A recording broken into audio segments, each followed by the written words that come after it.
The ritual was never meant to open a door. Count Dooku had spent 3 weeks on Hyperai, deep beneath the planet's shattered foundries, channeling dark side energy through a Sith holocron recovered from the ruins of Malachor. The artifact was older than the Republic, older than the Jedi Order's golden age, and the knowledge locked inside it described something the ancient Sith called the Bleeding Veil, a technique for drawing power directly from the space between realities, siphoning dark energy from dimensions the Force had never touched. Dooku had not intended to open anything. He had intended only to listen, to absorb, to add another weapon to an arsenal already brimming with devastation. But the Force, as Yoda had told him once in another lifetime, did not always comply with intention. The breach lasted 4 seconds. In those 4 seconds, the air above Hyperai's excavation site turned the color of a bruise, the temperature dropped 40 degrees, and every battle droid within a kilometer powered down simultaneously. Dooku felt it like a blade slip between his ribs, not pain exactly, but wrongness, a tearing in the fabric of something fundamental. He sealed the holocron. The breach closed. And somewhere above the planet Christophsis, 600 kilometers away where a Republic fleet was trading turbolaser fire with separatist destroyers, something fell from a wound in the sky. It fell like a comet. The Battle of Christophsis had been grinding for 11 hours before Drax arrived. Clone troopers of the 501st had been trading blaster fire with B-2 super battle droids across the shattered crystal streets of the city's merchant quarter, and the air tasted of ozone and scorched durasteel, and the particular metallic bitterness that came from 1,000 energy bolts burning through atmosphere. Captain Rex had lost 14 men since dawn. General Skywalker was somewhere in the upper city, doing something reckless that Obi-Wan Kenobi would later describe diplomatically as improvised. The clones were holding their line by will alone when the sky split. There was no sound before impact. One moment the crystal spires of Christophsis were catching the afternoon light, throwing prismatic color across smoke-filled streets, and the next, a shape hit the plaza 200 meters from the Separatist line with the force of a dropped gunship. The shockwave knocked clone troopers from their feet. Battle droids toppled like scattered kindling. A crater 8 meters wide and 2 meters deep sat smoking in the crystal pavement, and at the center of it, on one knee with both blades already drawn, was something that looked like a man and moved like a predator. Drax rose slowly. His gray skin was streaked with debris dust and the faint luminescent residue of whatever had just happened to him. Dimensional transit, though he had no word for it, had left a faint aurora across his tattoos that pulsed once and faded. His head rang. His cells felt wrong, stretched thin like leather pulled too tight, and his strength was not entirely his own yet, like a weapon whose grip he couldn't fully close around. He took inventory with the efficiency of someone who had survived too many impossible things to panic about one more. 2 blades, both intact, lungs working, gravity pulling correctly, roughly. 2 armies staring at him from opposite ends of a crystal street neither of them owned. He looked left. Armored white soldiers with identical faces crouched behind barricades of shattered crystal. He looked right. Metal men in the shape of soldiers, weapons raised, photoreceptors burning orange in the smoke. "I have arrived," Drax said, to no one and everyone, in the middle of something deeply stupid. The battle droids opened fire first. That was, in retrospect, their most consequential mistake. Drax moved through the first volley with the fluid economy of a man who had been fighting since before most civilizations in this galaxy had developed written language. The blaster bolts were faster than most ranged weapons he'd encountered, faster than Xandarian pulse rifles, faster than Ravager ballistics, but they were also straight, predictable, governed by trigger pull rather than intent. He read the angles in the first half-second and was already inside them by the time the second volley came. A battle droid grabbed his shoulder from behind. He took its arm off at the elbow joint, reversed the motion, and put its own limb through its torso, plating with a sound like a gong struck too hard. The white soldiers were shouting something at each other in clipped, identical voices. He killed 6 more droids before the clone troopers decided he wasn't their enemy. It was not a strategic assessment. It was purely observational. The thing from the sky was destroying battle droids at a rate their squad hadn't matched all morning, and in war, competence bought provisional trust faster than any negotiation. Rex's voice crackled across the battlefield. "Cease fire on the gray combatant. I said cease fire, hardcase, I mean it." Drax didn't stop. He moved through the separatist line like weather, not with the telekinetic spectacle he'd seen Force users produce in other contexts. He had no such gifts, but with raw physical mastery, the kind that came from 10,000 hours of violence distilled into muscle and instinct. He was at 80% capacity, and it was still enough to dismantle a droid platoon in 4 minutes. His cellular disruption from the transit was already fatting, his body adapting to local conditions, with the resilience his biology had been engineered to possess. When the last battle droid in his immediate vicinity was a pile of components, Drax stood in the smoke and looked at the white soldiers who had stopped shooting at him. "You fight poorly," he told them, "but you have heart, I can smell it." Rex stared at him through his visor for a long moment. "Sir, I have approximately 40 questions." "I will answer none of them," Drax said. "Where is this place?" They brought him before the Jedi 2 hours later, in a Republic mobile command post set up in a crystal warehouse on the city's northern edge. The clones had not attempted to physically restrain him after one trooper tried to take his blades, and Drax broke the man's durasteel pauldron with a grip that left the clone more confused than injured. They asked politely, and Drax surrendered the blades because he had already assessed that these white soldiers were not his enemies, and he had not survived as long as he had by making enemies out of confused allies. Anakin Skywalker was not what he expected from a sorcerer. Drax understood sorcerers. He had fought beside one, argued with one for years across half the known universe, watched one take a bullet for a tree and weep at a funeral he still didn't fully understand. He knew what power looked like when it wore a human face, the slight distance in the eyes, the awareness of more than what the moment contained. Skywalker had that quality, but roughed over with something younger, something impatient, like a blade that had been sharpened too many times too fast. The other one, Kenobi, was precisely what he expected. Measured, careful, the kind of calm that wasn't peace but was instead the deliberate management of a man who had learned not to show the war behind his eyes. "You're not Force-sensitive," Kenobi said, studying him with an expression that was more curious than threatened. "And yet you're here." "I am aware that I am here," Drax said. "It is the how that I am still determining." "What's your name?" "Drax. Just Drax. I had another name once. It belonged to someone who still had a family. That man is gone." He said this without self-pity, as a statement of fact, the way he might describe the weather or the quality of an enemy's armor. "I am Drax." Skywalker leaned against a crate with his arms folded, studying Drax the way he'd study a tactical problem. "You took apart a full droid platoon. What are you?" "A destroyer," Drax said. "What are you?" "Jedi General Anakin Skywalker." Drax considered this. "You are very young to be a general."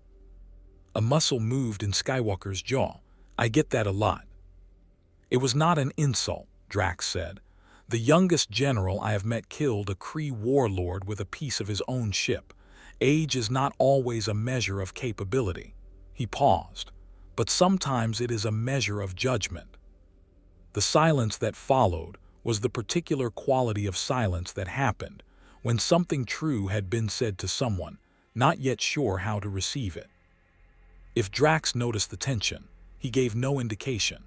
He was already scanning the star maps on the holodable, memorizing what he could, building the first rough architecture of understanding that any good warrior constructed before deciding whether a war was worth his involvement. He did not know these factions.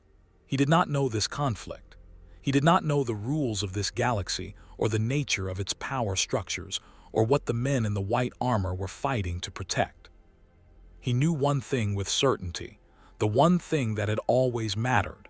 Somewhere in this war, someone was making decisions that cost innocent people everything. He intended to find out who. If you want to see more characters enter different universes, hit that subscribe button and drop the name of a character and the universe you'd want to see them in down in the comments below. May the Force be with you. They gave him a room in the command post that was clearly designed as a storage unit, and Drax slept in it for 3 hours on the floor beside a crate of power cells because the sleeping platform was too narrow, and he had never trusted beds that couldn't support his weight. He slept lightly, the way he always slept, one layer of consciousness standing watch while the rest of him recovered, and in those 3 hours he cataloged everything he'd absorbed since hitting the crystal pavement. The white soldiers were clones, every face identical beneath those helmets, every voice carrying the same fundamental timbre, yet each one moving with distinct personality, distinct habit. The one called Rex carried his grief differently from the others, wore it in the set of his shoulders rather than his voice. They had been grown for war, bred for it, and yet they had chosen, within the narrow margins their existence allowed, to be something more than the function they'd been designed to fulfill. Drax understood this in the marrow of whatever passed for his soul. He had been remade by Thanos into an instrument of destruction. He had taken that instrument and aimed it at something he chose rather than something he'd been assigned. The clones were doing the same. He respected them for it with the quiet, uncomplicated respect he reserved for warriors who had earned their scars honestly. The Jedi were more complicated.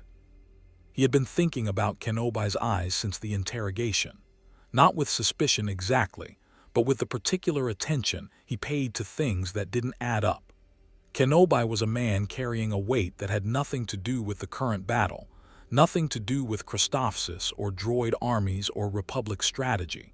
It was older than that, more personal, the kind of weight that came from loss that hadn't finished settling yet.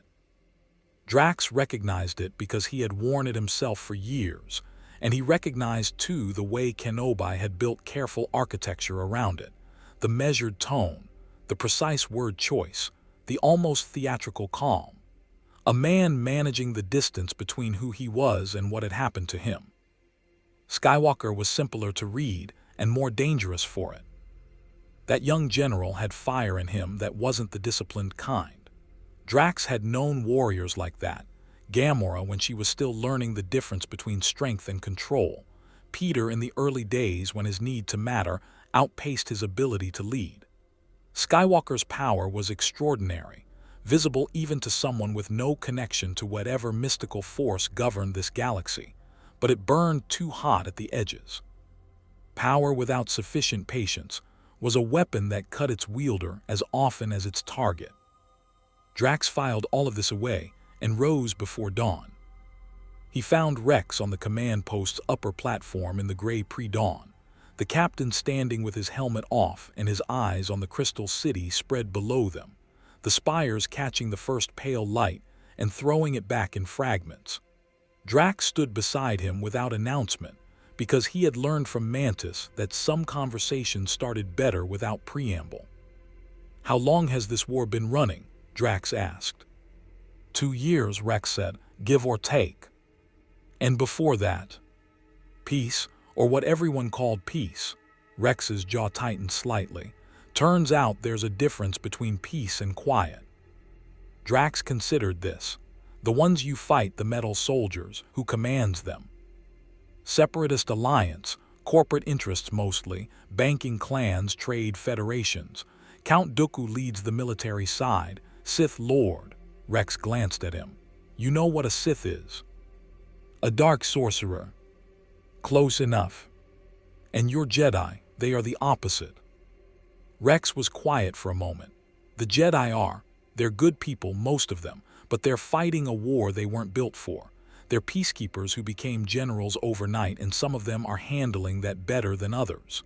He paused. Skywalker's the best battlefield commander I've ever seen. Kenobi's the best strategist, but they're stretched thin and the men under them feel it. The men under them are stretched thin also, Drax said. Yeah, Rex looked at him with an expression that was measuring without being hostile. Where are you from? And I mean that genuinely, not tactically. You fought those droids like you'd been doing it your whole life. I have been doing it most of my life, Drax said. I am from a place that no longer exists in the way I knew it. I had a family. They were killed by a powerful enemy. I spent years hunting that enemy. He paused. I found others along the way who had also lost things. We became something, not family exactly at first, then exactly that. Rex absorbed this without the discomfort most people showed when Drax spoke plainly about loss. Soldiers, Drax had noticed across multiple worlds and multiple conflicts, understood bereavement in a register that civilians rarely accessed. Did you get him? The one who killed your family? Eventually. Good. They stood in the early light and watched the Crystal City wake into another day of war, and Drax felt something loosen slightly in his chest.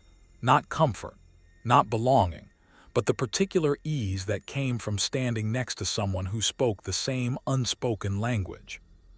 The Jedi Council's communication came through at mid-morning.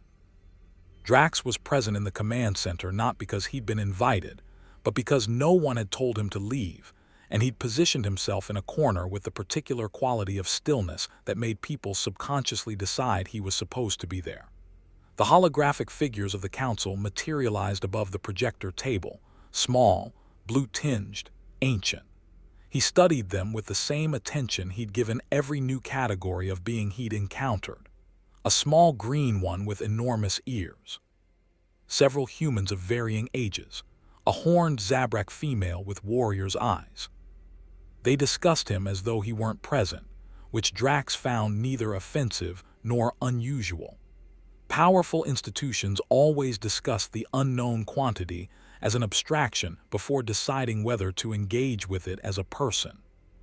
Dangerous this being is, the small green one said, strong in body, absent in the force, yet here.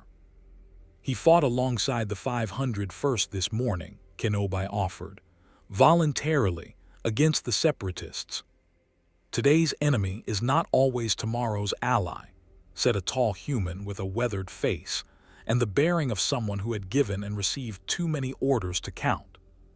He's sitting right there, Skywalker said, with the tone of a man who found institutional abstraction irritating, which Drax was beginning to understand was a consistent feature of his personality.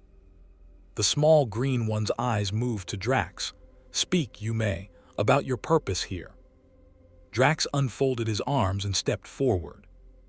He had no patience for political theater, but he understood that institutions required their rituals honored before they trusted anything. I did not come here with purpose.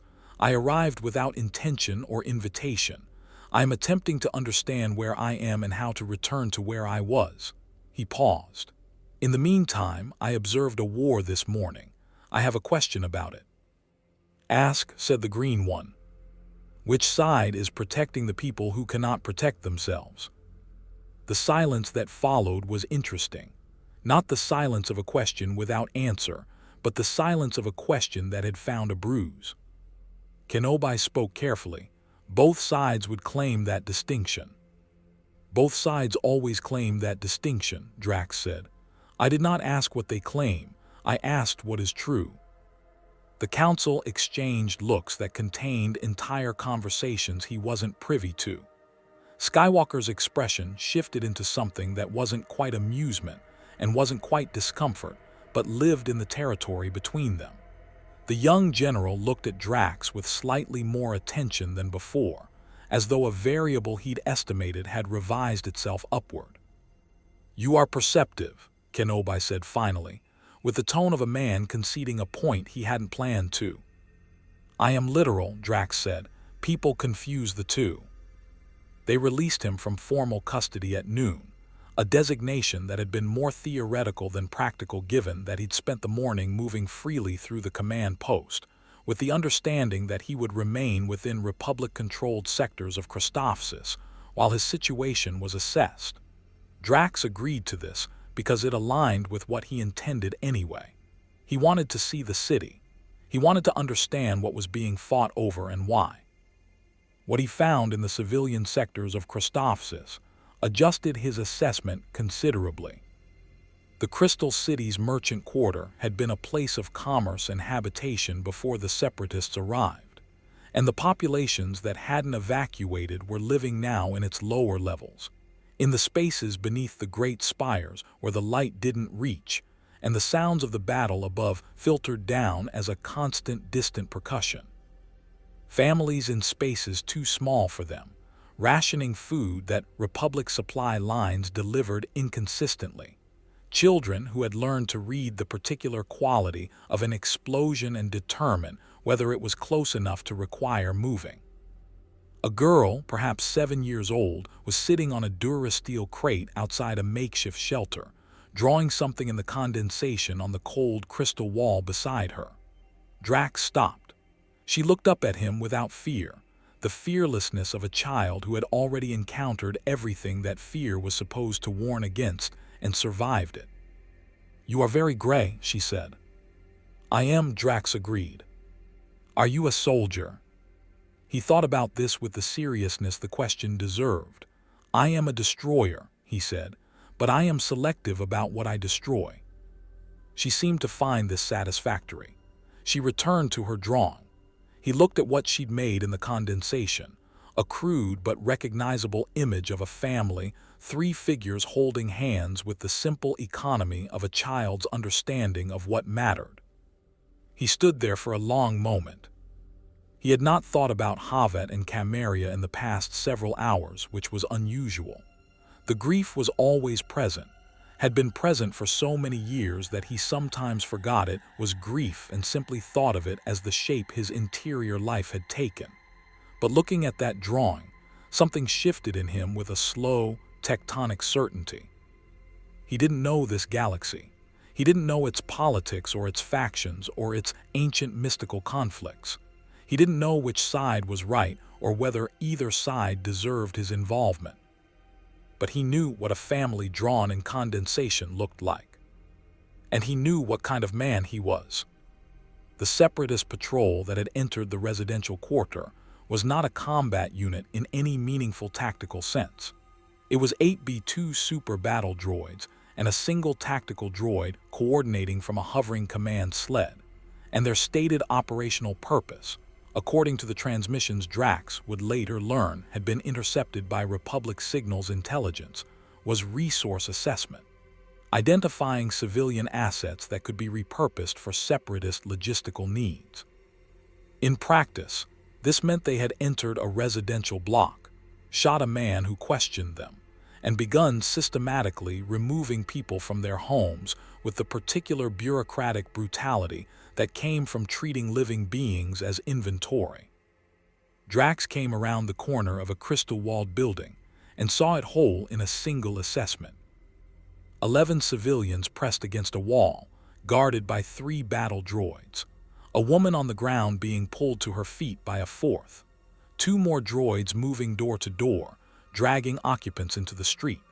The tactical droid on its sled, cataloging everything with the dispassionate efficiency of a machine that had never been programmed to register suffering as data worth collecting. A man was lying very still near the entrance to the nearest building. He had been shot at close range. He would not be getting up. Drax looked at all of this for exactly as long as it took to understand it. Then he walked forward. The first battle droid saw him at 30 meters and raised its arm cannon. Drax closed the distance in 4 seconds, not the full explosive velocity he was capable of at complete physical capacity, but fast enough that the droid's targeting system was still recalibrating when Drax took its arm off at the shoulder joint and used the momentum of that motion to drive the arm cannon's barrel through the droid's chest processor. It collapsed. He was already moving. The second droid fired twice. Both shots hit him, one across the left shoulder, one center mass. The energy bolts burned, genuinely burned, the heat of them different from slug-thrower rounds or Kree plasma weapons, and he registered the pain with the detached professionalism of someone who had learned to treat pain as information rather than instruction. His skin had taken worse. He reached the droid before it could recalibrate, and took its head off with a single strike, the durasteel crumpling like foil under the force of the blow. The three droids guarding the civilians turned simultaneously, which was tactically correct and practically insufficient. Drax dismantled them in 40 seconds. He was not elegant about it. He was not performing. He moved with the pure functional economy of a man who had been destroying things for most of his adult life and had long since burned away everything that wasn't essential to the act. No wasted motion, no theater. Each movement went directly from intention to conclusion without the editorial commentary that less experienced fighters inserted between the two. The battle droids were strong, faster than standard infantry units, and their targeting systems were sophisticated by the standards of this galaxy's technology. None of this was sufficient. They were machines.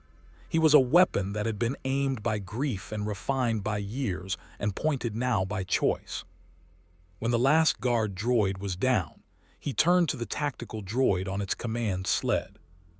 The machine looked at him with its photoreceptor eyes and performed what Drax could only describe as a threat assessment calculation, visible in the slight recalibration of its head angle. Combatant identified, it said. Designation unknown, power classification, it paused. Anomalous. Yes, Drax said. He reached up, took hold of the sled's forward strut, and pulled it down to eye level with a single motion that brought the tactical droid's face close to his. Tell me where you were taking them. That information is classified under Separatist military. Drax tightened his grip on the strut. The durasteel began to deform. Tell me where you were taking them. The tactical droid told him.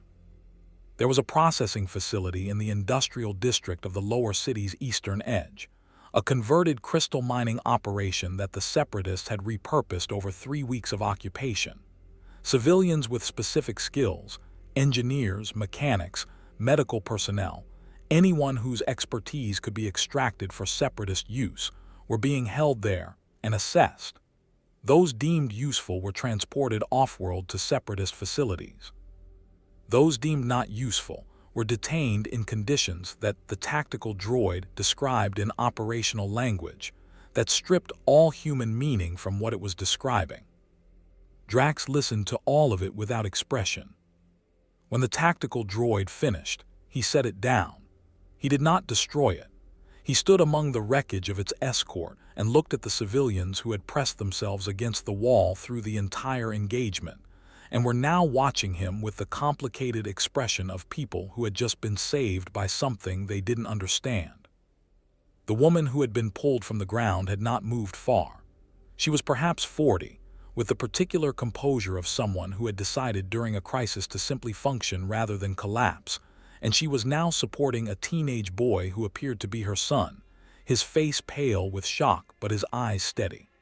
She looked at Drax with an expression that was gratitude and assessment in equal measure. "You are not a clone trooper," she said. "No." "Republic." "No." "Then what are you?"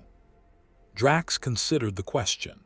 In another life, in another galaxy, he might have said Guardian of the Galaxy, and meant it with the particular mixture of pride and irony that Peter had taught him was appropriate to the title. Here he had no title. He was outside every designation this world offered. He was a man standing in a street where someone had recently been killed for asking a question, and that man's body was still on the ground. And the people who had ordered that killing were operating a facility 3 kilometers east that was doing things to people that the language of military logistics was not large enough to describe.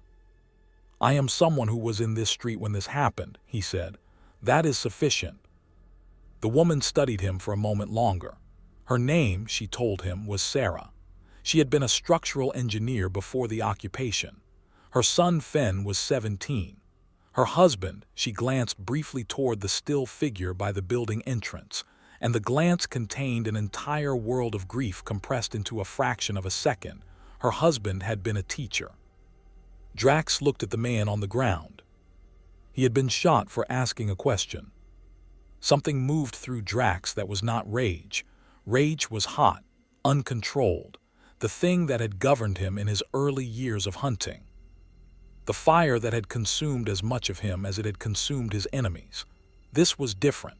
This was colder and more certain, the thing that rage eventually became in a man who had survived long enough to refine it.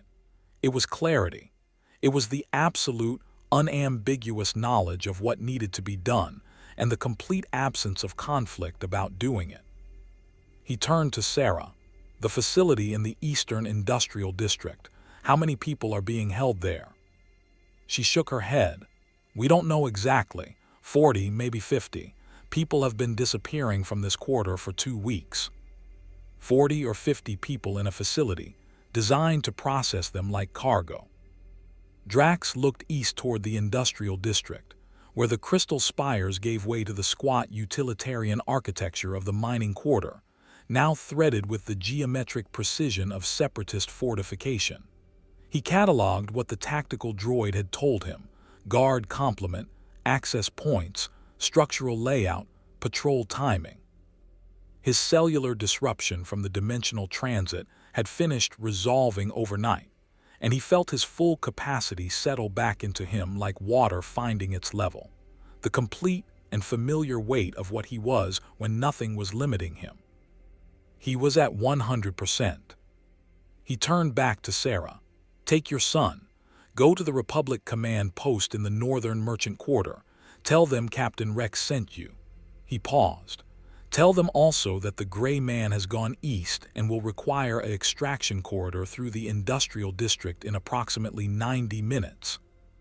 Sarah looked at him with an expression he recognized. He had seen it on Gamora's face once, early in their acquaintance, the moment she'd recalibrated her assessment of him from dangerous liability to something more complicated. You're going there alone.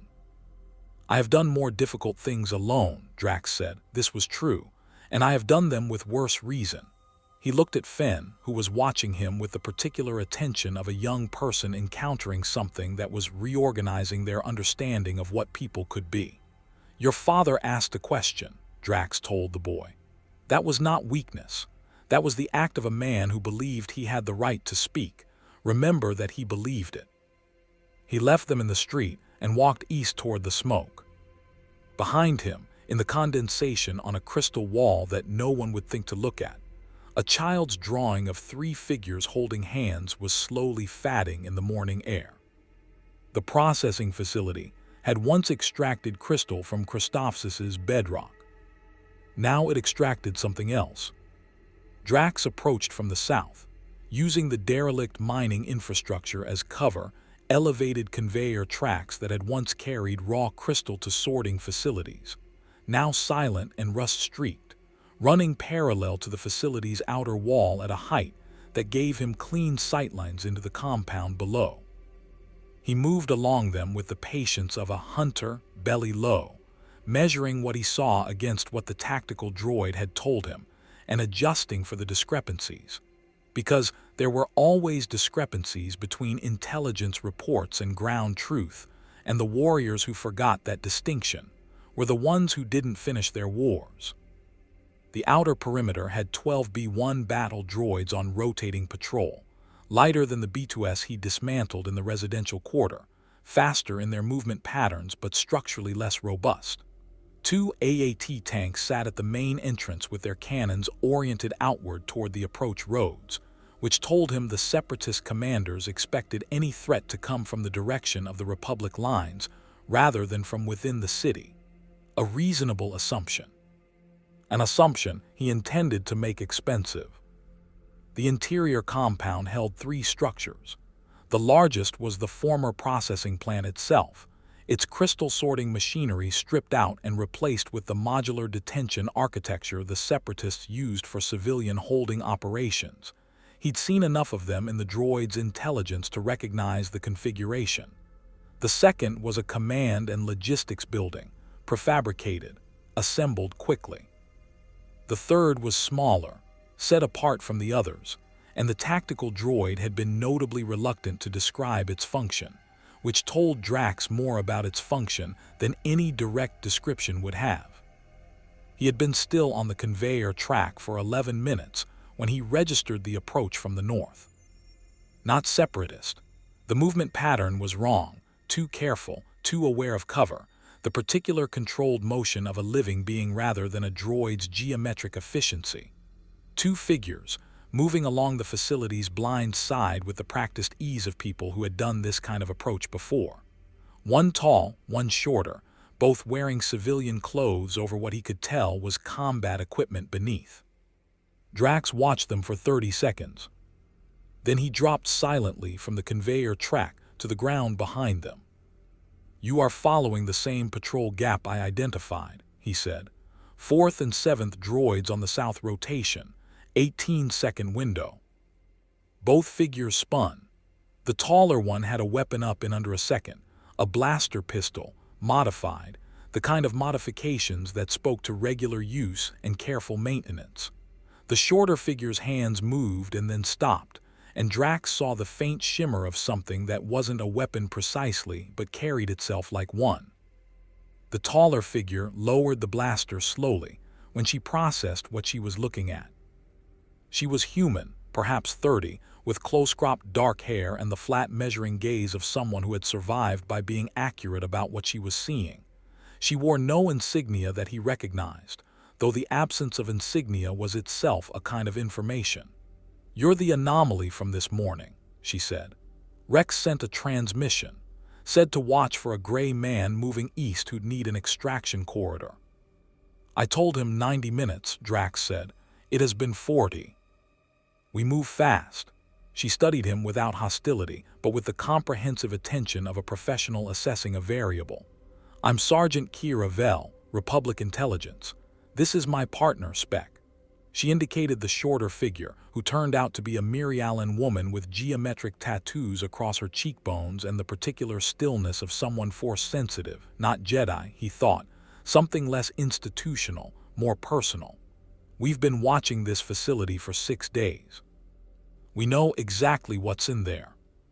"Tell me what I don't already know," Drax said. Kira looked at him for a moment, recalibrating. "There are 43 civilians in the detention block.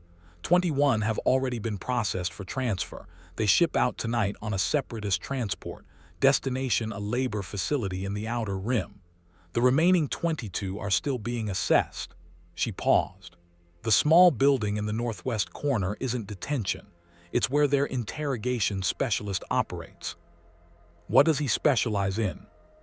"Finding out who in the civilian population has been communicating with Republic forces. He's been at it for 2 weeks." She held his gaze steadily, which Drax noted because many people couldn't hold his gaze when describing things that required holding. "He is not gentle about it." Drax looked at the small building in the northwest corner.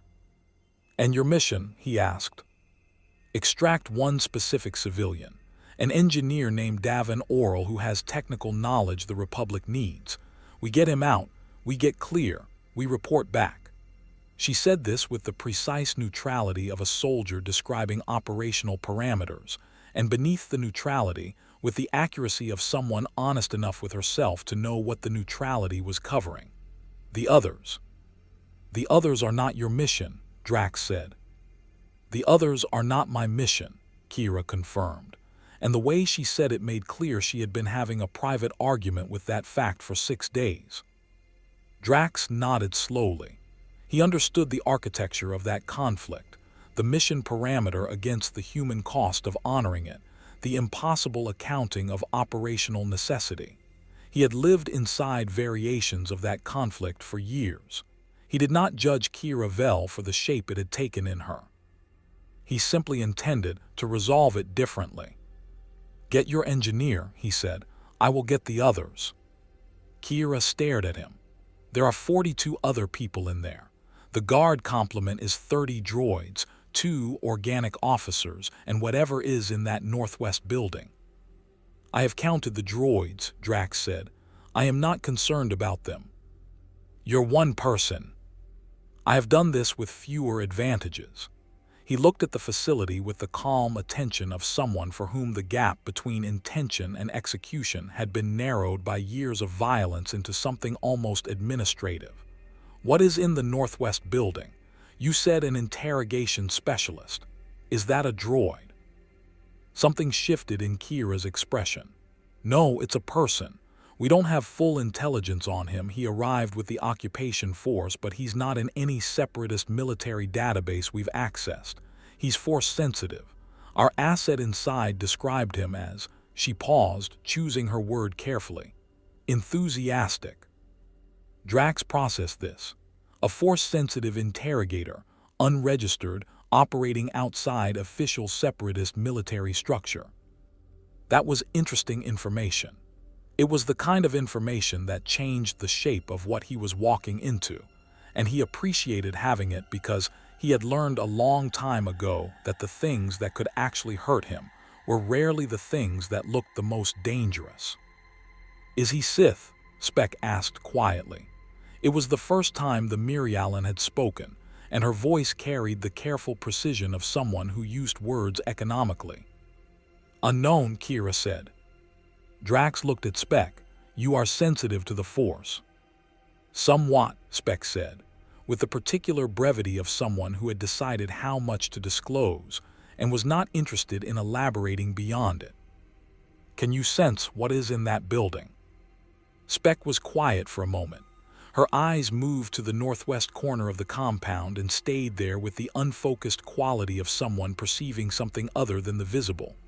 There's someone in there, she said finally. And there, another pause, enjoying what they're doing. Drax nodded. He had fought people who enjoyed what they were doing. He had been, in certain dark years, someone who enjoyed what he was doing.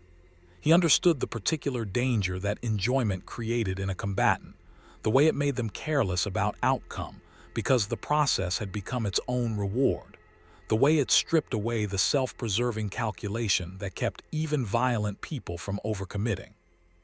It made them dangerous in the way that a fire that had stopped caring about its fuel source was dangerous. It also made them predictable. Here is what will happen, Drax said, and he explained it in the direct, sequential way he explained things, without rhetorical scaffolding or strategic ambiguity. Kira listened with her arms folded, and the expression of a professional encountering an approach that violated several operational protocols while simultaneously being more likely to work than anything she'd planned. Spec listened with her eyes still partly on the northwest building, tracking something invisible. When he finished, Kira said, "If the transport launches before we're clear." "It will not launch," Drax said. "You can't guarantee." "I can guarantee that I will destroy it before it launches," Drax said. "That is a guarantee I am capable of keeping." Another silence. The patrol droids completed their rotation below. 18 seconds of gap opened between the 4th and 7th positions. Kira looked at Drax for a long moment with the expression of someone making a decision that their training would not have sanctioned and their conscience could not refuse. "Spec goes with you to the detention block. I go for oral. We meet at the East Service exit in 20 minutes. "Agreed," Drax said. "If that Force-sensitive comes at you, then I will deal with it. You don't know what a Force-sensitive can do." Drax almost smiled, which for him manifested as a slight easing of the lines around his eyes rather than anything as demonstrative as a facial expression. "I have a friend," he said, "who can kill a man by looking at him. I have another friend who can take a bullet that was meant for a small tree and survive it. I have stood in a beam of concentrated planetary destruction and held it still with my hands." He looked at the compound. "I do not say this to impress you. I say it because you are concerned about my preparation, and I want you to understand that what is in that building is not the most frightening thing I have encountered this month." Kira absorbed this. "Right," she said in the tone of someone closing a file. 20 minutes, East Service exit. They moved into the patrol gap in silence, three figures entering a compound that expected its threats to come from a different direction, on a different timeline, in a form it had been designed to recognize. It had not been designed to recognize Drax. Very few things were. The detention block smelled like fear and recycled air, and the particular staleness of spaces where people had been kept too long without sufficient light. Drax moved through it with Spec 3 steps behind him, and he was aware of her the way he was aware of all competent people operating in his proximity, not as a variable requiring management, but as a presence that had its own integrity and its own capability, and deserved the respect of being treated as such. She moved quietly. She made good decisions about cover without being told. When they had come through the East Service entrance, the patrol gap holding exactly as long as the tactical droid's intelligence had promised, she had disabled the internal sensor array with a compact electronic device that she produced from her jacket with the matter-of-fact efficiency of someone who had packed for this contingency without knowing she'd need it tonight.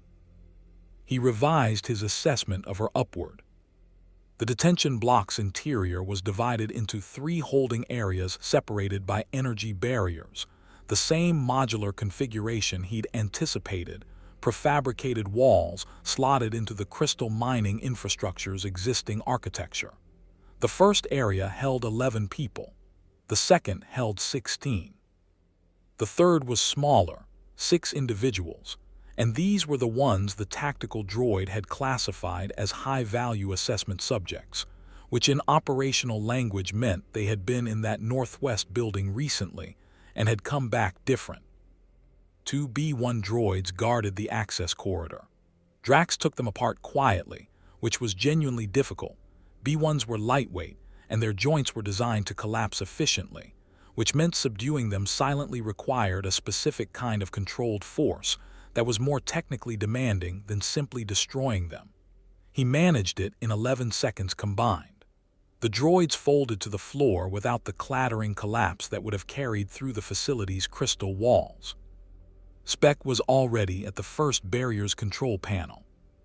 30 seconds, she said softly. I will manage the corridor, Drax said. He stood at the intersection of the access corridor and the facility's central passage, and listened to the compound around him with the full attention of a hunter in unfamiliar terrain. He could hear the patrol droids outside completing their rotation. He could hear, from somewhere deeper in the facility, the sound of organic voices, the 2 officers Kira had mentioned in the logistics building, running through what sounded like transfer manifests. He could hear the distant mechanical sequencing of the transport in the landing bay, beginning its pre-launch cycle. He had told Kira it would not launch. He recalculated the timeline, 12 minutes remaining on their 20-minute window. The transport's pre-launch sequence, based on the mechanical cadence he could hear, was running at approximately 8 minutes. That left 4 minutes of margin, which was not comfortable but was sufficient if nothing unexpected happened. Something unexpected happened. He felt it before he understood what he was feeling. Drax was not force-sensitive. He had never shown any connection to whatever mystical energy governed this galaxy, and in the 36 hours since his arrival, he had been in close proximity to multiple force users, without experiencing anything beyond the ordinary awareness of a trained combatant responding to skilled opponents. But what came down the corridor from the northwest section of the facility was not subtle. It was the way a temperature drop announced winter, not dramatic, not sudden, but absolute, a change in the fundamental quality of the air that required no special sensitivity to register. The man who walked around the corner was perhaps 45, lean, wearing civilian clothes of good quality beneath a long coat that moved with the particular authority of someone accustomed to rooms rearranging themselves around their presence.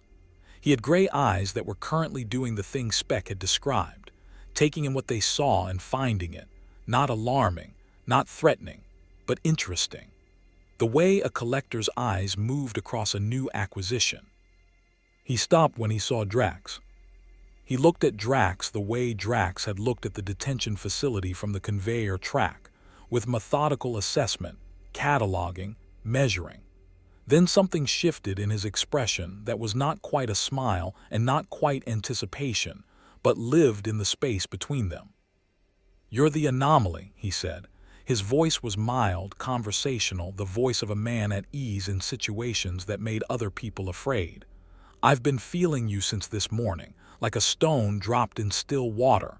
The ripples are very distinctive." He tilted his head slightly. "You have no force presence whatsoever, and yet here you are." "Here I am," Drax agreed. "My name is Varen." He said it the way people said names they'd chosen rather than inherited, with slight extra weight, the ownership of a deliberate identity. "I came to see what kind of being produces ripples without a source." "You are the one in the northwest building," Drax said. "I am. You have been hurting people in it." Varen's expression didn't change, which told Drax more about him than any change would have. "I've been gathering information. The method is incidental." "The method," Drax said, "is not incidental to the people experiencing it." "Perhaps not." Varen seemed genuinely interested in this perspective, the way a scientist might be interested in an unexpected variable. "But their experience is not the point of the exercise. Information is the point. You understand that you're a warrior. You've done things to people in the service of a larger goal." Drax was quiet for a moment. This was true. He had done things. In the years of hunting and the blind fury of his vengeance quest, he had done things that the man he was now, the man Gamora and Peter and Rocket and Groot had collectively, accidentally, irreversibly helped him become, would not do. He did not deny this. He did not use it as a foundation for moral equivalence. "I have done things," he said. "They were wrong. Knowing they were in service of something I believed in did not make them right. It made them understandable, which is different." Varen studied him with what appeared to be genuine curiosity. "You're remarkably self-aware for someone who looks like they were built specifically to break things." "I was built to break things," Drax said. "I chose what to do with that." The Force hit him a half-second later, a telekinetic push of considerable power that took him off his feet and drove him back 15 meters down the corridor, the crystal wall meeting his back with a concussive impact that would have broken a normal human spine. He hit it, felt the crack of the wall rather than his bones, and was already pushing off before Varen had finished extending his hand. He had been hit harder. He came back down the corridor at full speed, and Varen was ready for him, the Force manifesting as a sustained pressure that was like moving through deep water, slowing, compressing, requiring constant effort to push through. Drax had no counter to telekinesis in any elegant sense. He had mass and momentum, and the absolute refusal to stop, which against a Force push of sufficient power would eventually fail. He didn't need eventually, he needed 10 seconds. He drove through the pressure with every kilogram of his enhanced physiology, closing the distance meter by meter, while Varen's expression shifted from curiosity to concentration to something edged with surprise. The surprise of a man discovering that the resistance he was encountering was not diminishing the way resistance was supposed to diminish. Drax reached him at 7 seconds, inside the range where telekinetic force lost its mechanical advantage, and took hold of Varen's coat with both hands. Varen tried Force lightning. It arced across Drax's chest, genuine agony, the kind of pain that demanded attention and received none. He had been tortured by Thanos. He had been hit by energy weapons across 3 galaxies. He had a working relationship with pain that did not include capitulation. He threw Varen into the corridor wall. Not to kill him. He measured the Force carefully, enough to end the fight, not enough to end the man. Varen hit the wall and went down and stayed down, conscious but concussed, the lightning dying as his concentration shattered. Drax stood over him breathing hard, the burn across his chest already beginning its slow recession as his biology did what it had been engineered to do. "You are skilled," Drax said. This was honest. Varen had pushed him harder than most opponents managed. "But you have been doing comfortable work for too long. You have forgotten what it is to fight someone who does not fear you." From behind him he heard Speck's voice, quiet and controlled. "Barriers are down. They're moving." He looked down at Varen, who was looking up at him with eyes that were pained and assessing in equal measure. Already cataloging, already adapting. A man whose fundamental nature was to understand what had just happened and extract utility from it. "Do not follow us," Drax said. "This is not a threat. It is information. If you follow us, I will not be careful about the force I use." He left Varen in the corridor and walked back to where 33 civilians were being led toward the East Service exit by a Mirialan woman whose hands were shaking slightly from adrenaline. She was managing with remarkable discipline. In the landing bay, the transport's pre-launch sequence was at 6 minutes. Drax walked toward it, pulling a power cell from a collapsed battle droid as he went, and thought about the most efficient way to ensure the thing never left the ground. He had promised Kira it wouldn't launch. He had never made a promise he didn't intend to keep. He found Kira at the East Service exit with a middle-aged man who had the hollow eyes of someone recently retrieved from somewhere difficult. Davin Oral, he assumed, the engineer, the mission's official purpose.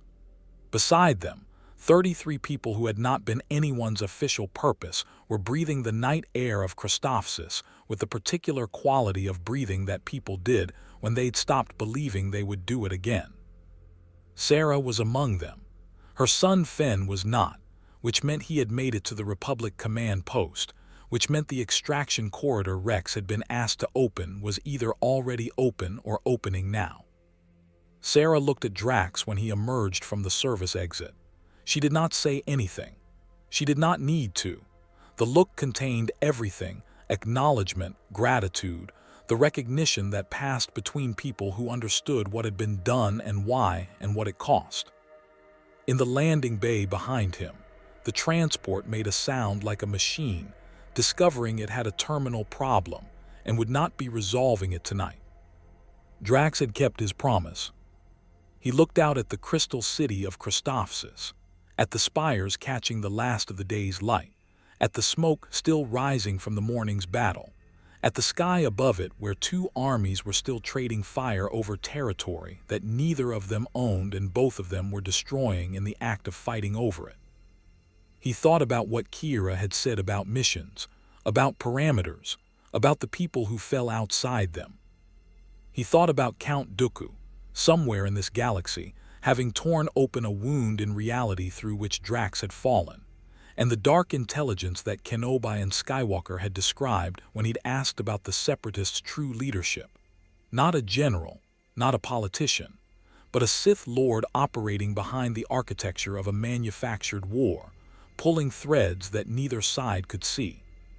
He thought about the man in the Northwest building with the gray eyes who enjoyed what he did, and who served that architecture willingly, and who would recover from tonight and continue serving it unless something permanently interrupted that arrangement.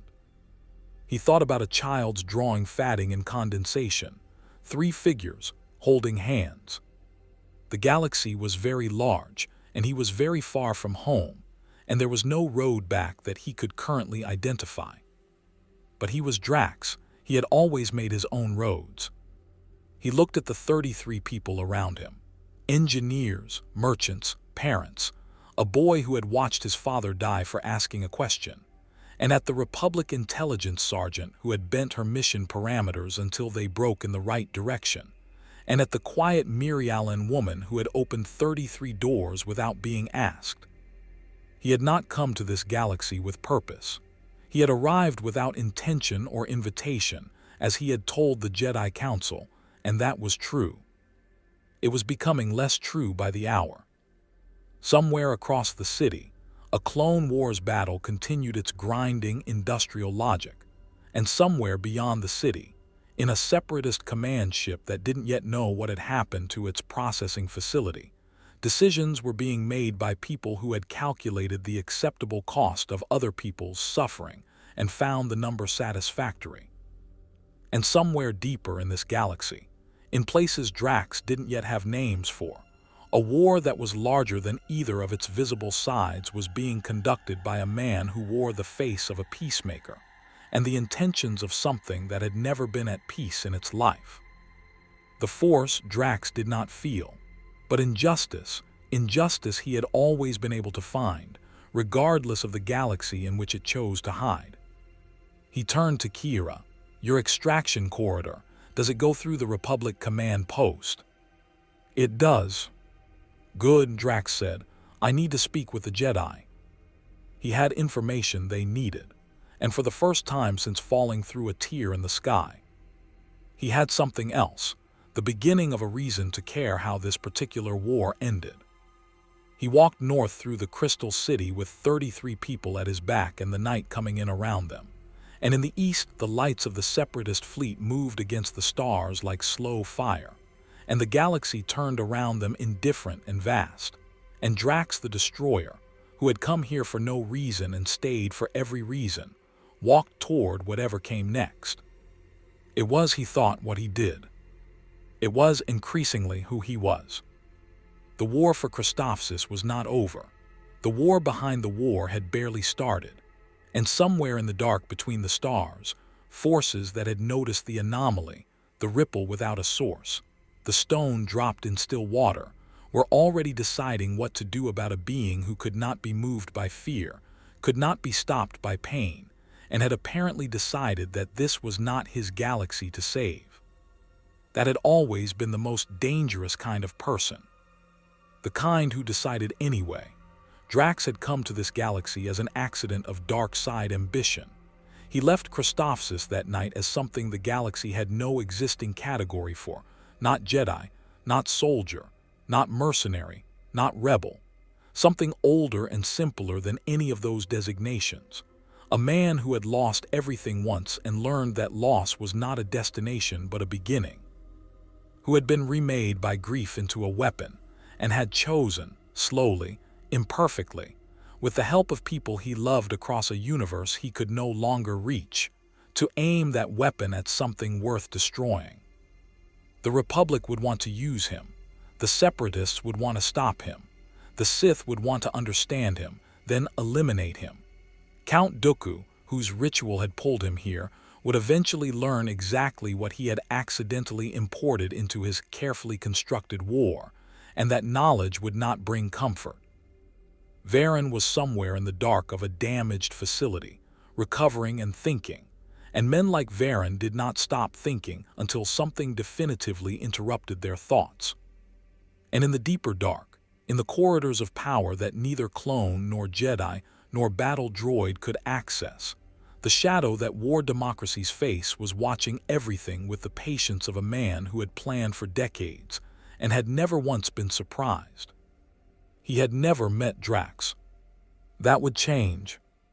The crystal spires of Christophsis caught the last light and threw it in every direction, indiscriminate and brilliant, the way truth moved when it finally found open ground, scattering, unstoppable, illuminating everything. It touched whether the darkness was ready for it or not. Drax walked on. The galaxy had only begun to understand what it had let in. May the Force be with you. More stories await.